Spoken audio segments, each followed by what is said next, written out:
All right. Well, good morning. Welcome to our morning devotions. I'm going to have to skedaddle here in a bit to get up to Roanoke to get this cut off. So this is a big day of rejoicing. Time to bring out the musical instruments. Anyway, I don't know what they're going to do after this, but it's going to be great to get this off. But before I leave, I wanted to just begin this section in Second Chronicles 32. This is episode 352.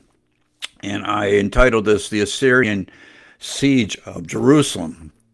And Jerusalem was a formidable fort. And so in these days, they were walled cities. Everybody built walled cities.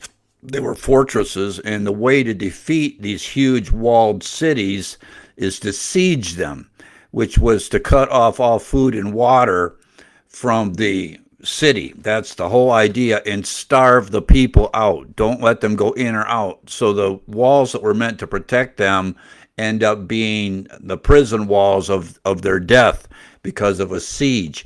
What made Babylon almost impossible to siege is that the Euphrates River ran through it. So they were never without water that could irrigate.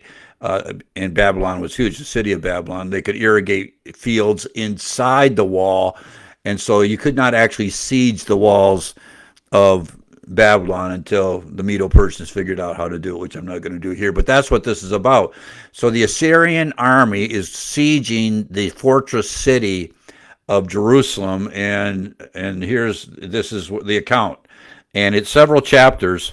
It is several chapters in the account of the kings, but here it's just one chapter.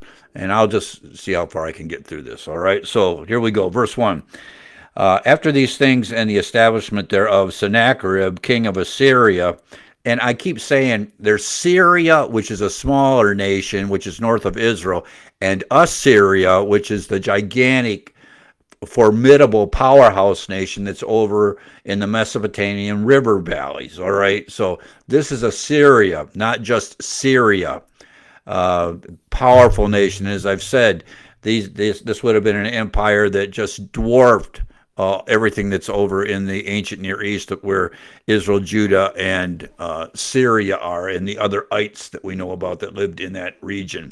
So this army that cannot be defeated, essentially, in that epoch of time, is coming up against Jerusalem. All right. So from a human standpoint, they are going to fail, and Jerusalem is going to be defeated. That's all that's going to happen. I mean, it's when Rabshakeh begins his little diatribe here about how powerful they are. It's all true.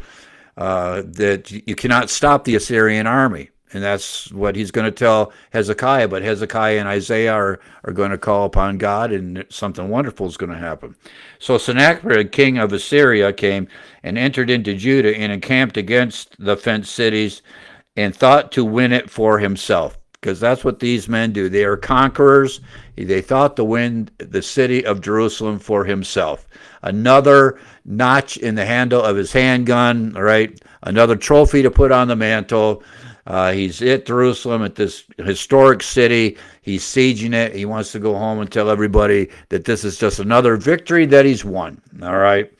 And when Hezekiah saw that Sennacherib has come, and that his purpose was to fight against Jerusalem, that is, there's no talking here. This is going to be a military conflict. He's not there just to rob their treasuries as they have in the past. Yeah, he's there to defeat them militarily, and that's what Hezekiah understands. He took counsel with his princes and mighty men to stop the waters of the fountains which were without the city, and they did help him. So what happened is, the first thing he does is he wants to rob the Assyrians of a water supply that are outside. That's what he says. He took counsel with his princes and mighty men to stop the waters of the fountains that were without the city, and they did help him. So it's very interesting that so many battles, I would say all battles, are won logistically. In Second World War, and I'm no Second World War expert, but you have to have a supply chain to get gasoline to your tanks, or your tanks can't move. So you say to yourself, how important is the guy that drives the gas truck to winning the battle? You say, it sounds like such a mundane job. I mean, you can just drive a gas truck around here. You have to have a supply chain from a huge tank somewhere into a gas truck somewhere that's going to move the gasoline up the line to get it to the fighting vehicles. This is logistics. It's not only that, but you have to be able to bring food along as well. You have to bring ammunition along as well. You have to bring housing along as well. You have to bring medical care along as well. Everything has to move. And in the movies, you see the guys on the front line. Sometimes you get these pictures of that great threshold, or where when they landed at Normandy, and the men are moving inbound, but you have all the tents as they're beginning to establish a foothold back in Europe, and you can see that there is a base that is a logistical base, so they can support the troops. So same thing it's always been that way. So Hezekiah says, if that huge army is coming up against us, they're going to need water. And there's wells outside, and there's fountains outside, there's springs, and the people that live in the area know where they all are. So we're going to make it hard on the Assyrians, and we're going to stop all that water, which is going to make it harder for them to find water to keep their soldiers refreshed. I mean, all of this goes into logistics. I think this is what they study at West Point, all right, and Annapolis, all right. This is what they study about, all the different things that go into winning a battle. And so here's Hezekiah. If somebody's coming after you and he's going to siege you, he's going to need water. So try to limit how much water he has, because if he can't get water himself, how long can he stay outside the walls? So let's keep going. So they were gathered together. So there was gathered together much people together, who stopped all the fountains and the brook that ran through the midst of the land, saying, why should the kings of Assyria come and find much water? And there you have it. Why should they find all these resources? So they dam up everything. They just stop it. I mean, it doesn't say exactly how they do it, but this has been something that would have been, during that time, something that they did with ease. In verse 5, let's keep going. And he strengthened himself and built up all the wall that was broken, and raised it up to the towers, and another wall without, and repaired Milo in the city of David, and made darts and shields in abundance. So what else does he do? It's going to be a siege. He reinforces the walls. He's putting these turrets on the walls. He's got his inner battlement, right? The keep. He's building the keep, and he's reinforcing his fortresses, because he's going to need all this to withstand the Assyrian incursion. So again, Hezekiah is just a wise man, functioning wisely.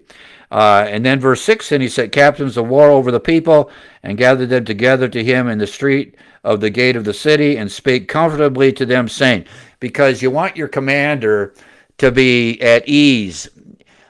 When you're leading an army, you want somebody that's level-headed and can speak comfortably to the men, because they're already in a knot, considering the Assyrians are coming. So you need someone that is just calm-headed, cool-headed, and that's what Hezekiah is doing here.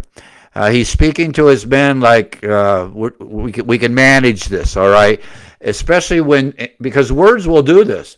And when you look across over the wall, and over there's the Assyrian army, you're going to have somebody that convinced that you can still win the day, all right? And so that's what Hezekiah is doing. He's brilliant. He's taking care of things logistically. He's taking care of the attitude and the spirit of the men. He's trying to keep the morale up. This is what he says. This is what he tells them: be strong and courageous. Be not afraid nor dismayed for the king of Assyria, nor for all the multitude that is with him. For there is more with us than with him. And he said, there's more with us than with him. And everybody's saying, are you sure about that? And then he goes on to say, with him is the arm of flesh. All he's got is soldiers. And you're saying to yourself, that's all you need. No, it's not. You see, this is what we need to get in our heads, just like Hezekiah had to get this in the heads of his men. Over there is just Goliath, who is just a flesh and bones man. Over there is the Assyrian army, who is just a flesh and bones army. All right?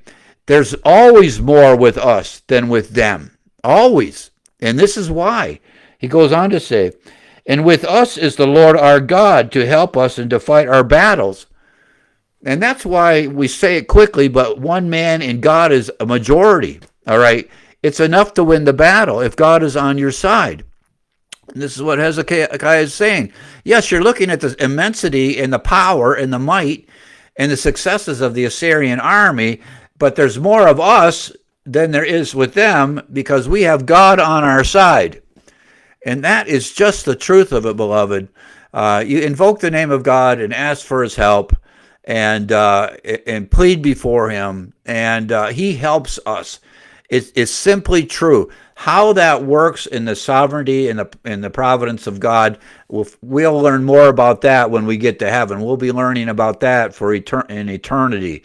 But God hears and answers our prayers, and he does fight for his people, as we've seen countless times. For those that have been with me during these devotions, and we've looked at these verses chapter by chapter, we see God fights for his people, and that's all Hezekiah is doing. And we know, because the prophets do this, and the good kings do this too, they remind the people of past victories. That's why in my family we love telling stories. You've heard me talk about that. We want to be storytellers of great victories, of the blessings of God in our lives where things looked like they weren't going to work out, and they did. And you need these personal stories. I mean, the ones in the Bible are wonderful, but you need your own. You need to be able to demonstrate the truth of this in your life and share the story.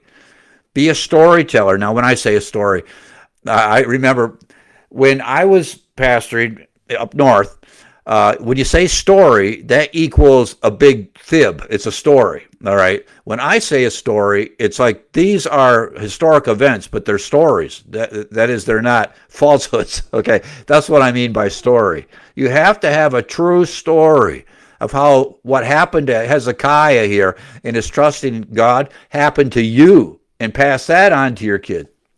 That's what you need. All right, let's keep going. So he says there's more with us than against us, because with us is the Lord our God to help us and to fight our battles. And the people rested themselves upon the words of Hezekiah, king of Judah. And that raised their morale. It gave them peace of mind, knowing that Hezekiah says God is going to fight for us. They know he has. Plus, Hezekiah has a track record of working with God, and we've seen this. This is the 4th chapter in the roll on Hezekiah, cleansing the temple, having the Passover, and then the tremendous care of those that served in the temple. And now he's the same man with that same walk with God is telling his men, listen, the Lord's on our side, and they have reason to properly believe, that the Lord is on the side of Hezekiah because of what's been happening. All right, and it's a wonderful thing here. It says, and the people rested themselves upon the words of Hezekiah, king of Judah. That can happen. Men can say things that are anchored in truth that will give others rest. Remember, I said you got to have a point man. You need a point man, and Hezekiah is the guy here. Now, he's just a man, all right, but he is speaking in the terms of the great kings of Israel. He's speaking in the manner of David, all right. He's speaking in the manner of Moses, who spoke mouth to mouth with God. This is Hezekiah. And after he gets done telling them, I know you're looking at that gigantic army, but God's with us, the people rested in the words of the King Hezekiah, king of Judah. One man can do that, is the point. A man walking with God can do that. It's the power of the tongue. I mean, in James 3, it talks about how wicked it could be, but on the flip side of that, because we're made in the image of God and filled with the Spirit as we walk with God, you can be a tremendous encouragement to others, to the point where even in the face of a formidable army and terrible fear and danger as it's being pressed upon you, you can find rest. Those are the kind of men and women we need to be. All right, people with that kind of character, with that kind of respect, that walk with God that you're able to do that. All right. And remember, none of these guys are perfect. They're just men. But Hezekiah has been walking with God, and he gives them rest. Let me see. What am I looking at here? Yep, I'm going to have to go here. That's 15 minutes. So the Lord bless you today. We'll just stop there at verse 8. And Lord willing, tomorrow we'll pick up at verse 9. All right. So you have a great day. And tomorrow we'll see how this goes. And one other mention. Tonight we're going to do our canonicity class at the Duxborough Community Center at 6 o'clock. We start right at 6 sharp and we get out at 7. It's 1 hour. And it's at Peter Van Cleek Ministries on YouTube. All right, it's Peter Van Cleek. It's just my name, Ministries on YouTube, where it will be live streamed. All right, so we're going to pick that up. We have 3 more lectures to go, and that will bring us to the end of the 10. So just put a little plug in there. All right. Well, the Lord bless you. You have a great day, and Lord willing, I'll see everybody tomorrow. Okay, we'll see you. Bye.